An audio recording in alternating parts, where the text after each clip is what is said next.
আজকে দুপুরের মেনুতে আছে পেঁয়াজ দিয়ে মুসুর ডাল, আর আছে আলু পেঁয়াজ ভাজা, আর সাথে করে নিয়েছি ভেন্ডি সর্ষে পোস্ত। এখানে সর্ষেটা একটু কম পরিমাণে আছে, পোস্ত বাটাটাই কিন্তু বেশি আছে।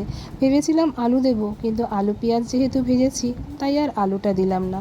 আর এদিকে বসিয়ে দিয়েছি মাটন, আর দিদি নিচে করছে পায়েস। আজকে একটা স্পেশাল দিন, আর এখানে কিন্তু 2 থেকে 2.5 কেজি মতন মাটন আছে। টমেটোগুলোকে কেটে নিয়েছি মাটনে দেবো বলে, তবে টমেটোর বীজগুলো না আগে খেয়ে ফেলতাম, জানো তো।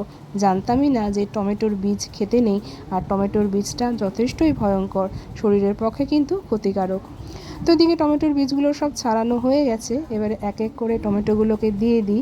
আর এদিকে মাটনটা কিন্তু অনেক দিন পরেই হচ্ছে আমাদের বাড়িতে। আর এই যে কড়াইটা দেখছো, যে মাটনটা বসিয়েছি, এই কড়াইটা কিন্তু আমার ওপরে না, নিচ থেকে নিয়ে এসেছি। আমার ওপরে না এত বড় কড়াই নেই, নিচে যেহেতু দুটো আছে ওটা থেকেই হয়ে যায়। আর মাটন বা চিকেন যখনই রান্না করি তখন কিন্তু এই বড় কড়াইতেই রান্নাটা করতে হয়। আর এক হাতে মোবাইল আর এক হাতে খুন্তি চালাতে কত যে কষ্ট হচ্ছে, আমরা যারা এইভাবে ভিডিও করি একমাত্র আমরা তারাই জানি যে এক হাতে মোবাইল আর আরেক হাতে খুন্তি চালাতে কতটা কষ্ট হয়। তো চলো, এখন মাটনটা বেশ অনেকক্ষণ কষবে। এখন এটাকে আমি ঢেকে রাখি, ঢেকে ঢেকে বেশ কিছুক্ষণ কষাবো। আর এদিকে কিন্তু আমি চালটা ভিজিয়ে রেখেছি। আজকে কিন্তু বললাম যে স্পেশাল দিন, আর যে কোনো স্পেশাল অকেশনেই কিন্তু আমরা একসাথে খাওয়া দাওয়া করে থাকি, তাই এই বড় গামলাতেই আজকে ভাতটা বসাবো।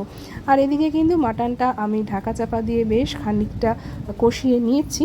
আর এদিকে কিন্তু এই যে এই সমস্ত যা যা যাবতীয় রান্নাগুলো করেছি, এই ডালটা ওই বড় বাটিতে আর ধরেনি। তো এখন চলো এগুলো এক এক করে সব নিচে রেখে আসি। আর খাওয়া দাওয়া তো হবে আজকে নিচেই, ওই যে বললাম যে কোনো অকেশনে কিন্তু আমাদের একসাথে খাওয়া দাওয়া হয়। আর মাটন মানেই কিন্তু বড় টুকরো করা আলু। আর এই যে দেখছো এই আলুটা, এটা না অতটা বড় ছিল না, তাই আর হাফ করিনি, এটাকে গোটাই রেখে দিয়েছি। মাটন আর সাথে বড় বড় আলু। তো চলো, এদিকে কিন্তু আমার গরম গরম ভাত একদম রেডি হয়ে গেছে। আর রান্নাঘরে কিন্তু প্রেসার কুকারে তিনি বসেও গেছেন, আর আপাতত এখন সিটি দেওয়ার পথে তিনি।